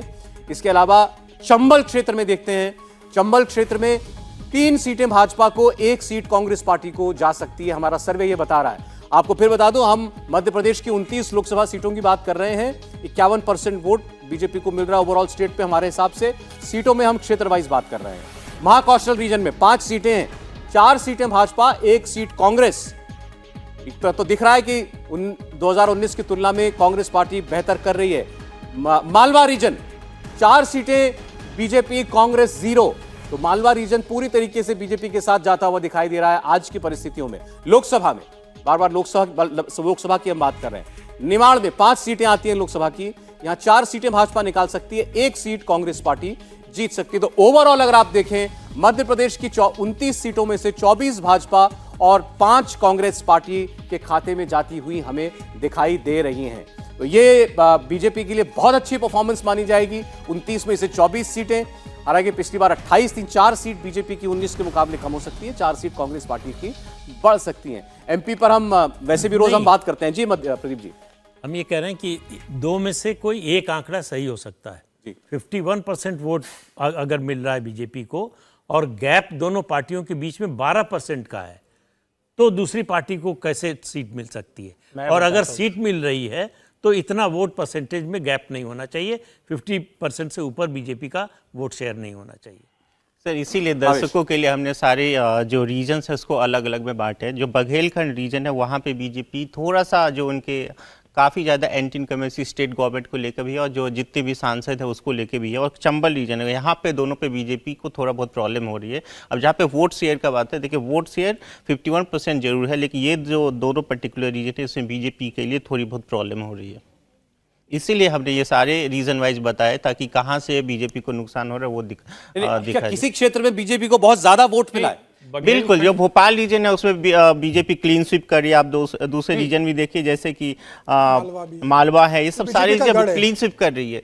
तो इन सब चीजों में क्लीन स्वीप है तो कहीं पे 2 सीटों का नुकसान इसलिए हो रहा है क्योंकि वहां पे जो एंटी इनकमेंसी, जो प्रदीप जी पूछना चाह रहे हैं, क्या ऐसा है आपके डेटा में कि देखिए ऐसा नहीं होता, किसी रीजन में 60% वोट है, किसी रीजन में 45% वोट है? सिर्फ 1 सीटों का तो नहीं है ना, 29 सीट है, 29 सीटों में सब में 51% नहीं है ना, कहीं किसी में 45 है, किसी में। दूसरी बात पूछ रहे हैं, जो 4 सीटें कांग्रेस जीत रही है उनमें क्या कांग्रेस को बीजेपी से 15-16% कम वोट मिल रहे हैं?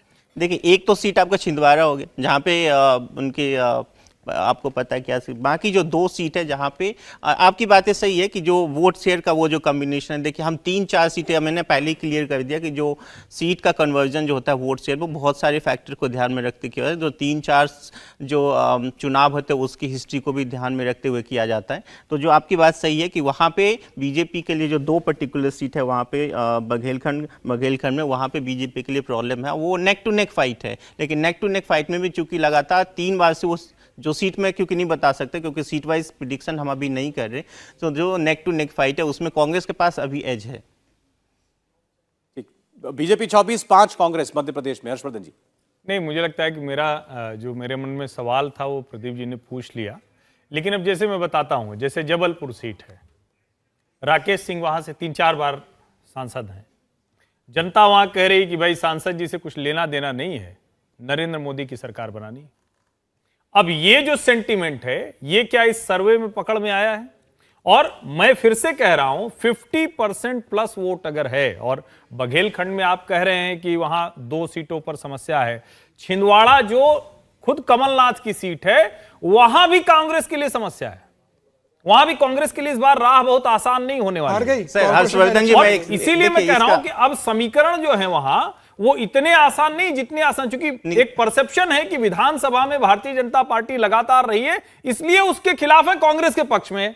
इस वजह से ये बहुत सी चीजें मानी जा रही। मैं इसीलिए कह रहा हूं 51% अगर प्लस वोट हैं, जो भावेश जी का सर्वे बता रहा है, तो कांग्रेस को सीट खोजनी पड़ेगी। नहीं, ऐसा नहीं है। देखिए, पिछली बार कांग्रेस को बीजेपी को 59% वोट मिली थी, लेकिन तब भी छिंदवाड़ा सीट बीजेपी हारी थी ना। तो ये नहीं होता कि बीजेपी को ओवरऑल यदि 51% वोट आए तो वो सीटें नहीं आएगी, बिल्कुल हारेगी जो पर्टिकुलर सीट है। मध्य प्रदेश ऐसा राज्य नहीं ना, आमने सामने का मुकाबला है, यहाँ आपको- कोई नहीं, थर्ड फोर्स है ही नहीं। नहीं, वो जो भावेश ने कहा 60% वोट ला करके भी एक सीट बीजेपी हारी, वो एक सीट का 5 बता रहे हैं कि उसको वो 5 सीटों में ऐसी टफ फाइट हो सकती है।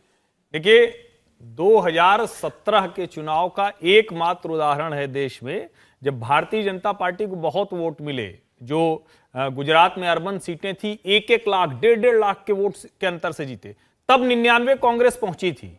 लेकिन लोकसभा चुनाव 99 भाजपा पहुंची थी, लेकिन लोकसभा के चुनाव में ऐसा कोई उदाहरण नहीं जहां इतना मत प्रतिशत का अंतर हो और वो पार्टी फिर भी जीतती हुई दिखे। 10% 12% बहुत वोट होता है, क्लीन स्वीप होगी, कोई दिखेगा नहीं उसके आमने सामने। तो आपको ये सीट पे क्लीन आप स्वीप जब नहीं कहते दिख हैं- रहा है? 29 में नहीं, 25 क्लीन स्वीप अगर नहीं है। 51% है तो 29 में 27, 28, 29 होगी। अगर बहुत सारे 51% मैं तो- पहले ही क्लियर कर चुका हूं कि सीटों का कन्वर्जन होता है, उससे बहुत सारे फैक्टर को चले ध्यान में ठीक है, रखा वैसे जाता भी है। ये भी स्वीप ही है जो आपने नहीं, कहा, है ये तो भी एक स्वीप किस्म ही, का निश्चित स्वीप ही है। तौर पे। आपको लगता है कि कम होगी एक सीट ज्यादा और कम हो सकती है बीजेपी की मध्य प्रदेश में, उससे ज्यादा नहीं।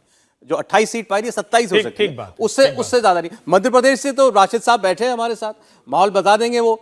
सर, लोकसभा में देखिए 24-25 फिलहाल सीएनएक्स और इंडिया टीवी का सर्वे बता रहा है। अब जो राजस्थान में हमने देखा, छत्तीसगढ़ में देखा, थोड़ा सा कह सकते हैं ग्राउंड और कांग्रेस पार्टी को हासिल करने में कामयाबी हुई है, लेकिन बाय एंड लार्ज बीजेपी ही छाई हुई है लोकसभा चुनाव में। ये देखिए सौरभ, मुझे प्रथम दृष्टि में मैं बिल्कुल जो आपका सर्वे है और जो भावेश कह रहे हैं उससे मुझे इत्तेफाक है, मैं उससे एग्री करता हूं। क्योंकि देखिए ये जो हमारे हर्षवर्धन त्रिपाठी जो बता रहे हैं, जो कॉन्ट्रडिक्शन बता रहे हैं, वो अपनी जगह सही है। लेकिन आप ये देखिए देश में सबसे ज़्यादा मार्जिन से कौन सी सीट पे भाजपा जीती है पूरे देश में? नरेंद्र मोदी जी की सीट से भी ज्यादा उसको जहां वोट मिले हैं वो इंदौर की सीट है। शंकर ललवानी को मिले 4 लाख, मेरे ख्याल से 70-72 हजार वोटों से वो जीते। इस तरीके से भोपाल से साध्वी प्रज्ञा सबसे ज्यादा मार्जिन से CR पाटिल जीते। इतना ज्यादा जब 70% वोट कहीं मिलता है तो जी हाँ, नहीं, शंकर ललवानी के भी बहुत बड़ी मार्जिन थी उस समय, मुझे ध्यान है कि उनको भी 4.5 लाख से ज्यादा वोट मिले थे। मेरा कहने का मतलब यह है कि अगर 4.5 लाख से जीत रहा है आदमी तो उसका वोट परसेंट कितना होगा? 80-85% वोट मिला होगा। इसी तरीके से बहुत सी ऐसी सीटें हैं जो अर्बन सीटों के जिसका हम जिक्र कर रहे हैं, जिसमें जबलपुर भी शामिल है, भोपाल भी शामिल है, ग्वालियर भी शामिल है। खुद ज्योतिरादित्य सिंधिया हार गए और उनको बहुत से ऐसे लोगों को ये नहीं पता था कि ज्योतिरादित्य सिंधिया के खिलाफ उम्मीदवार कौन है, जो केपी यादव को। तो ऐसी स्थिति में ये बिल्कुल हो सकता है कि किसी का वोट परसेंटेज ज़्यादा हो, लेकिन उसके बाद में वो सीटें जो है जो जहाँ के ऊपर जो ग्रामीण क्षेत्र में होती हैं, जहाँ के ऊपर ट्राइबल क्षेत्र में है या जहाँ दलित बाहुल क्षेत्र में है, वहाँ के ऊपर इस तरह की टफ फाइट हो और भाजपा वो 3, 4, 5 सीटें वहाँ हार जाए, ऐसी स्थिति बिल्कुल मुमकिन है। अब जैसे ज्योतिरादित्य सिंधिया की बात हुई, चंबल की सीटें आपने मेरे ख्याल में बीजेपी को दिखाया आपने सीटें। हाँ बिल्कुल, चंबल में आपके ग्वालियर, गुना, भिंड, मुरैना, चंबल में 4 सीटें, 1 सीट कांग्रेस को जा रही है। कौन सी सीटें बता सकते हैं आप? नहीं, मैं पर्टिकुलर सीट वाइज प्रिडिक्शन नहीं कर रहा हूँ, अभी करना भी सही नहीं है भिंड मेरे जा ख्याल सकती से। है। हाँ, नहीं, सीट भिंड जा वाइज सकती लोकसभा सीट है वो जा सकती है। अभी जिस ओर इशारा किया उन्होंने ज्योतिरादित्य सिंधिया का आना, अभी लड़ाई बता रहे हैं कि मुश्किल तो ये भी थी ज्योतिरादित्य सिंधिया को बीजेपी कितना अपना पाई है, वर्कर कितना अपना पाया है उस रीजन में। बिल्कुल, मुझे लगता है ग्वालियर चंबल संभाग में ज्योतिरादित्य सिंधिया के आने के बाद से भारतीय जनता पार्टी को एक ताकत जरूर मिलेगी। लेकिन मुझे जो लग रहा है कि जो सीट कांग्रेस को पास दिखाई जा रही है, मुझे ऐसा लगता है कि जो आदिवासी बेल्ट है, लास्ट टाइम विधानसभा चुनाव में भी आदिवासियों की 50% सीटें बीजेपी वहाँ हार गई थी विधानसभा चुनाव में, और लोकसभा चुनाव में भी 2019 में आदिवासियों ने बहुत ज़्यादा भारतीय जनता पार्टी को समर्थन नहीं दिया था। तो मुझे ऐसा लग रहा है कि अगर ये परिणामों को सही माना जाए तो ये हो सकता है कि आदिवासी क्षेत्र में भारतीय जनता पार्टी को नुकसान हो रहा है। और ग्वालियर चंबल संभाग की 1-2 सीट जो ऐसी है जो अभी रिस्क में है भारतीय जनता पार्टी के लिए, तो फिर भी मुझे ऐसा लगता है कि चुनाव के समय तक कांग्रेस 2 सीटों के ऊपर जाए, इसकी संभावना मुझे बहुत कम लग रही है। अब जो 5 हम दिखा रहे हैं, जो सर्वे दिखा रहा है, आप लगता है मैक्सिमम 2 2 मध्य प्रदेश में। संजीव जी, मध्य प्रदेश में बीजेपी 24, कांग्रेस 5, बेहतर कांग्रेस पिछली बार के मुकाबले, लेकिन गैप बहुत ज्यादा।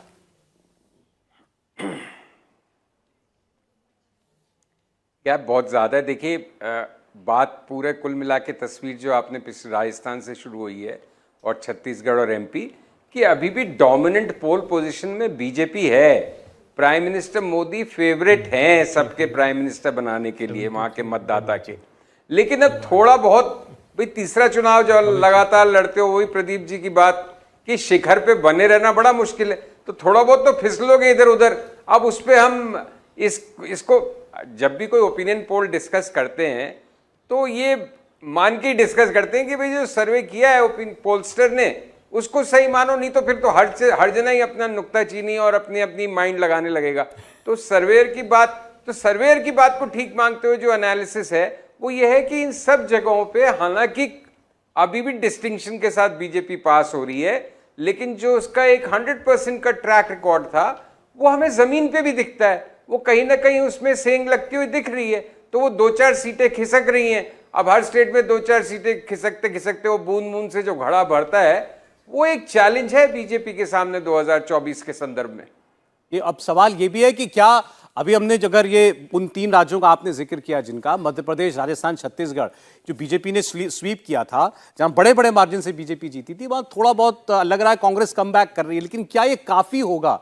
जब हम बड़ी पिक्चर देखेंगे उसमें बीजेपी के ग्राफ को 250 तक 270 के बीच कहीं लाकर ठहराने में क्या जो डायरेक्ट कॉन्टेस्ट वाली सीटों में कांग्रेस का परफॉर्मेंस हमको अभी तक दिखाई दे रहा है, क्या वो कांग्रेस पार्टी की या विपक्ष की अपेक्षाकृत काफी है? ये हम आगे जब और राज्यों की बात करेंगे तो हमको पता चलेगा। कुछ सवाल ऑडियंस में से अगर आपके पास कुछ पूछना चाहते हो अगर आप, तो जी सर, मेरा सवाल हर्षवर्धन जी से है।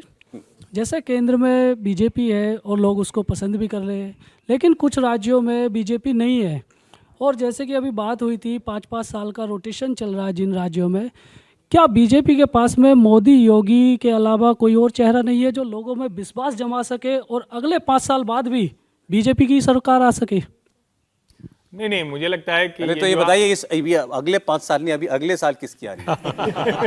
नहीं सर, मैंने वो तो पहले ही बोल दिया कि बीजेपी पसंद है देश में लोगों की, पसंद है अभी। जी बिल्कुल। लेकिन नेताओं की आप बात करते हैं तो 2 ही नाम रहते हैं बस। नहीं, ऐसा क्यों है? ये जो सवाल पूछ रहे हैं आप, ये तो भारतीय जनता पार्टी के भीतर भी है, लेकिन 15 साल छत्तीसगढ़, 15 साल मध्य प्रदेश, यूपी देखिए लगातार जीत रहे हैं, हरियाणा में जहां बिल्कुल थे ही नहीं दोबारा जीत गए, गुजरात तो मान लीजिए कि कोई और कहीं है ही नहीं। तो मुझे लगता है कि ये हर पार्टी की समस्या होती है कि एक समय के बाद जब सेंट्रल लीडरशिप बहुत बड़ी होती है तो उसको स्टेट में लीडरशिप वैसी मिल जाए, ये थोड़ा मुश्किल होता है। लेकिन हाँ, जहां मिल जाएगी वहां यूपी और असम जैसे परिणाम मिलेंगे, जहां नहीं मिलेगी वहां मोदी जी को अकेले अपने कांधे पे जाना पड़ेगा, तो मुश्किल होगी। नहीं, कई राज्यों में कि वोट देने के लिए जनता एक ही है, केंद्र में भी और राज्य में भी, तो फिर कोई भी ऐसा चेहरा क्यों नहीं उभर के आ रहा है कि जो विश्वास जमा सके कि हाँ, हम अगले 5 साल भी आपके लिए काम करेंगे, आपकी सेवा करेंगे और राज्य में विकास लाएंगे? नहीं, ये आपके मन की इच्छा है। आप भारतीय जनता पार्टी के भयानक वाले समर्थक हैं, तो ये आपके मन की इच्छा है, लेकिन नेता किसी के मन की इच्छा से नहीं बनता है। वही विधानसभा की जनता जब लोकसभा में जाती है तो 10% ज्यादा वोट भाजपा को दे देती है। तो मुझे लगता है नेताओं को समझना पड़ेगा। मैं एक चीज ऐड कर दूं, उनका सवाल बहुत जायज है। बीजेपी जो पिछले 5 साल का ट्रैक रिकॉर्ड देखे, जो बीजेपी का जो इलेक्टोरल परफॉर्मेंस है, उसमें बीजेपी जो भी चुनाव हारी है वो स्टेट लीडरशिप की कमजोरी की वजह से हारी है। अभी कर्नाटक में आप देखिए, मैं बहुत दिनों से इस बात को कहता हूं कि बीजेपी वहां पे चुनाव इसलिए हारी है क्योंकि बीजेपी का स्टेट लीडरशिप वहां पे बहुत कमजोर हो गई थी येदियुरप्पा को हटाने के बाद। उसी तरह आप पिछले उससे थोड़ा और पहले जाइए, मध्य प्रदेश, छत्तीसगढ़, राजस्थान, तीनों भी चुनाव बीजेपी इसलिए हारी क्योंकि वहां पे स्टेट लीडरशिप पे सेंट्रल लीडरशिप हावी हो गई थी। आपको जब असेंबली चुनाव में जाना है तो आपको अपने स्टेट लीडरशिप पे भरोसा करना होगा, उसको ताकत देनी होगी, आपको उसमें जादू भरना होगा, तभी आप जीत पाएंगे। चलिए, अच्छा ठीक है, मैं फिर इतना बता दूं, देखिए आप टैली देखते रहिए, अभी तक जो है 73 भाजपा को मिलती हुई दिखाई दे रही है। कुल 90 विधानसभा लोकसभा सीटों का हम की चर्चा कर चुके हैं। बड़े राज्य भी आना बाकी हैं, तेलंगाना, आंध्र, तमिलनाडु, बिहार, झारखंड, बाकी बहुत सारे राज्य थोड़ी देर में आपके सामने खुलने वाले सर्वे में। जी मैडम।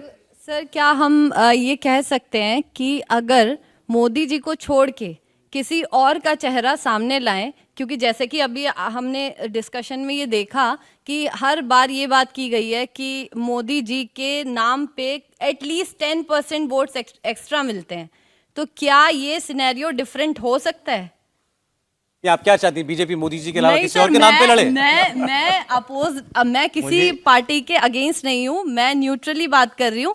तो मतलब ऐसा हो सकता है ना इन फ्यूचर, अगर हम कोई और चेहरा सामने लाएं तो ये आंकड़े कम ज्यादा। एक सवाल मेरा आपसे है कि 2014 से पहले आपने सोचा था कि मोदी जी आ जाएंगे और उनके चेहरे पर 10% लेकिन- एक्स्ट्रा वोट मिलेगा। लेकिन सर बात ये भी तो है ना कि जब हमने देखा है पास में भी कि जहां भी ऐसा लगता है कि कहीं स्थिति कमजोर हो रही है तो वहां मोदी जी को सामने आना ही पड़ता है। ऐसा बहुत बार देखा नहीं, है। जाहिर है देखिए, उनकी जब ताकत जब टीम संकट में होती है तो सचिन तेंदुलकर और विराट कोहली ही आगे आते हैं। देखिए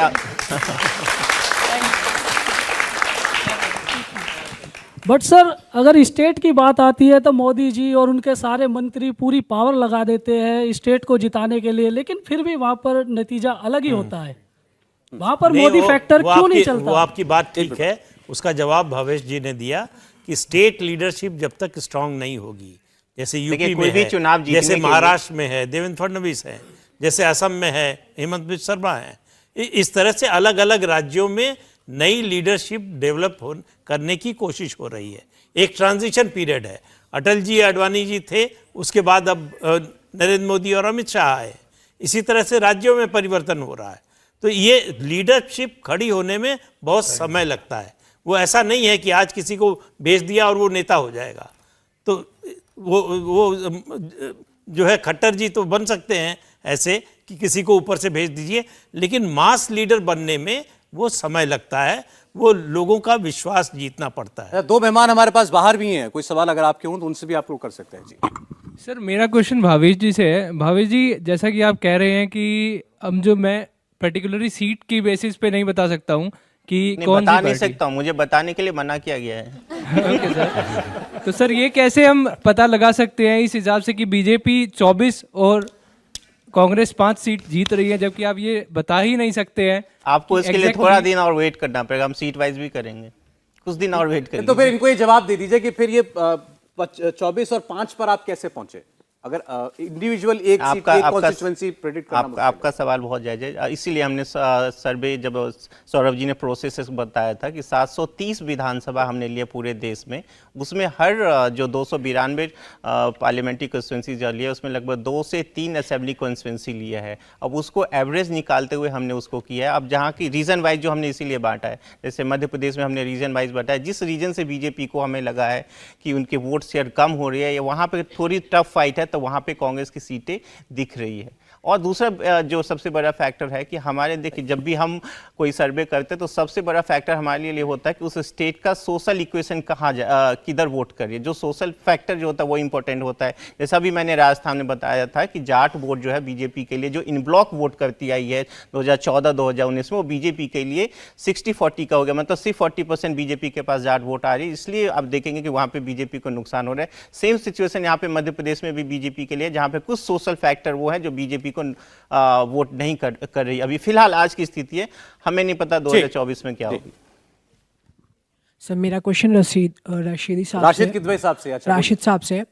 सर जैसे कि 2014 इलेक्शन जब हुए थे तो मोदी जी पर चाय वाले करके स्लोगन चलाया गया, देन उसके बाद 2019 में चौकीदार का एक टाइटल दिया गया। तो क्या इस बार जो 2024 इलेक्शन आने वाले हैं उसमें जैसे कि विपक्ष ने अपने अलायंस का नाम इंडिया रखा है, तो इसका क्या फ़ायदा बीजेपी को होगा या फिर फ़ायदा इसका विपक्ष खुद उठाएगा? ये तो धन्यवाद। देखिए ये सवाल का जवाब आने वाले समय में मिलेगा। जो भी कोई कद्दावर शख्सियत जब हमारे देश की राजनीति में आती है, जैसे इंदिरा गांधी थी, अटल बिहारी वाजपेयी थे, इस तरह के लोग, वो उन पे बहुत सारे इस तरह की टिप्पणियां की जाती हैं और उससे वो लोग उसका राजनीतिक लाभ उठाते हैं। नरेंद्र मोदी जी ने भी उसका पूरा राजनीतिक उनको फायदा मिला है। हमें ये भी ध्यान में रखना होगा कि नरेंद्र मोदी जी 2002 से लगातार पहले मुख्यमंत्री के रूप में और प्रधानमंत्री के रूप में वो सत्ता में है। तो अब वो बार बार ये जो एक नैरेटिव है एक नामदार कामदार वाला, उसकी भी एक लिमिटेशन होती है। देखिए मैंने भारतीय इतिहास का बड़े अच्छे से राजनीतिक इतिहास का विश्लेषण किया है और जब भी कोई बड़ी शख्सियत का अगर उसका जब भी राजनीतिक रूप से पतन होता है तो हमेशा एक गठबंधन की खिचड़ी सरकार बनती है। जैसे 1977 में था, प्रदीप जी यहाँ बैठे हुए, उस समय कोई चेहरा कौन था ये किसी को पता नहीं था, बल्कि बहुत से अधिकांश विपक्ष के नेता तो जेल में थे और लेकिन चेहरा आया, सरकार बनी। इस तरीके से अटल बिहारी वाजपेयी जी की लोकप्रियता 2004 में कोई कम नहीं थी।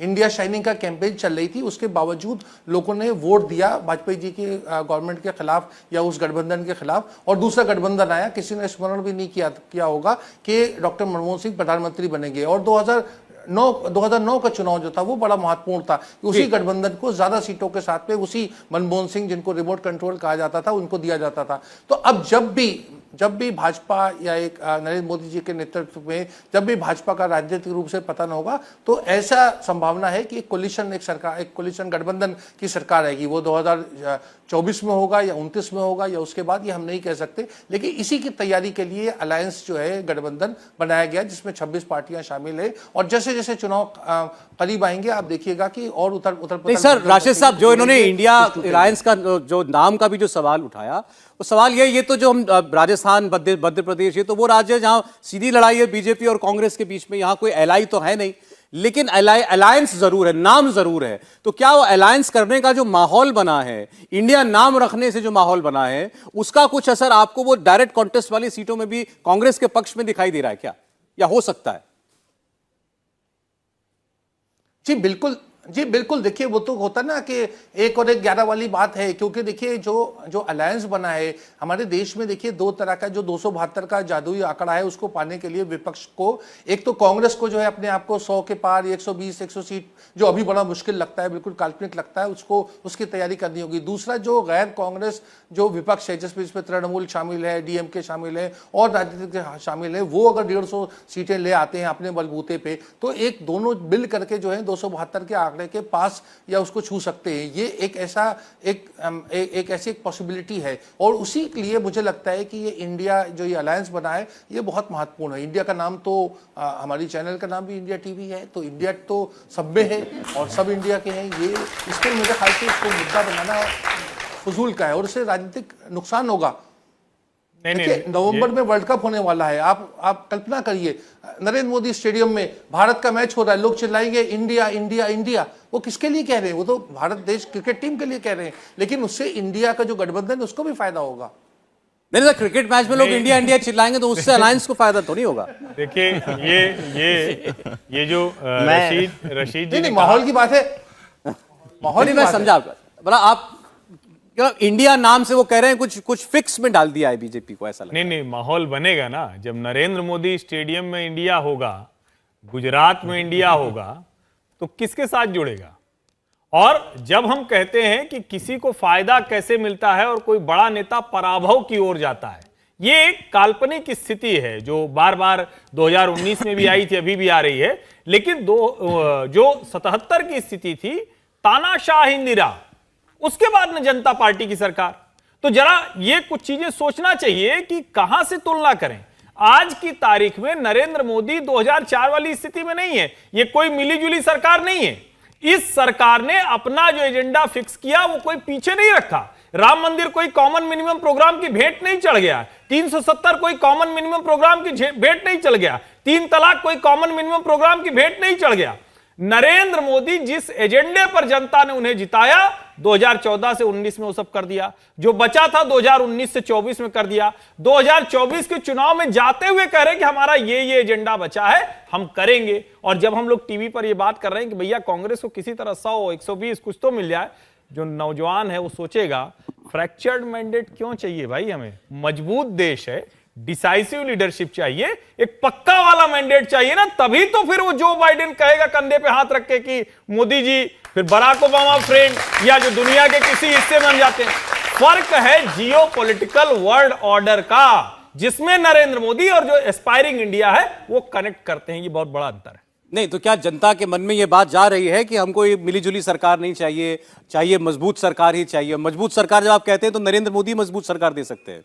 नहीं, देखिए, आप जनता को देखिए, मतदाता को देखिए, वो जांचता है, परखता है। कुछ दिन 25 साल उसने गठबंधन की सरकारों का दौर देखा, उसके बाद तय किया कि अब बस, लगातार 2 बार से जो है वो पूर्ण बहुमत की सरकार बन रही है उत्तर प्रदेश में, सपा बसपा गठबंधन।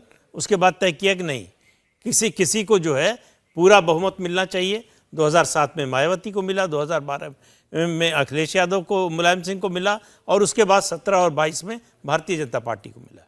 तो इसलिए मतदाता, ये कोशिश उसकी होती है कि पूर्ण बहुमत की सरकार आए, जो ये बहाना न करे कि हम तो अपनी सरकार बचाने में लगे रहे 5 साल, हमको काम करने का तो मौका ही नहीं मिला। तो वो कहती है कि हम पूरा जनादेश दे रहे हैं, अब काम करके दिखाओ। तो उस काम पर आकलन करती है कि इनको बना के रखा जाए फिर या हटा दिया जाए। तो इसलिए ये उम्मीद करना कि गठबंधन की सरकार का दौर लौटने वाला है, मुझे नहीं दिखाई दे रहा है कि गठबंधन की सरकार का दौर फिर से लौट सकता है, जब तक कि कांग्रेस इतनी मजबूत ना हो जाए कि बीजेपी को सीधे चैलेंज करके स्पष्ट जनादेश लेने की स्थिति में हो। तो गठबंधन की सरकार फिर बनेगी ऐसा दिखाई नहीं दे रहा है। आप कह रहे हैं कि मतलब या तो कांग्रेस मेजॉरिटी की सरकार बना ले, वरना उस दिन तक बीजेपी की सरकार चलती रहेगी। बिल्कुल यही मतलब है आप। एक भाई, ये आजादी के बाद से कांग्रेस की सरकार लगातार रही, कांग्रेस का वर्चस्व रहा राजनीति पर, केंद्र से लेकर राज्य तक सब सरकारें उसी की थी। उसी दौर में बीजेपी है कि उसकी केंद्र में सरकार है, ज्यादातर राज्यों में सरकार है, उसकी कोशिश है कि और ज्यादा राज्यों में।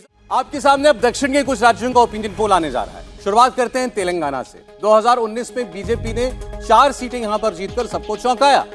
वोट शेयर की अगर आप बात करें फिलहाल, तो आपको दिखाई देगा भारत राष्ट्र समिति 23% वोट जीतती हुई दिखाई देती है, 28% वोट भाजपा को दिखाई देता है। यानी तेलंगाना में वोट शेयर में सबसे बड़ी पार्टी भारतीय जनता पार्टी बनती हुई हमें दिखाई दे रही है। ये तेलंगाना की सीटों के लिए आप ओपिनियन पोल देख रहे हैं, और 23% वोट वो बीजेपी के पास जा सकता है, 3% 23% वोट कांग्रेस पार्टी को मिल सकता है, 3% वोट एआईएमआईएम को, 28% वोट भारतीय जनता पार्टी जीतती हुई दिखाई दे रही है।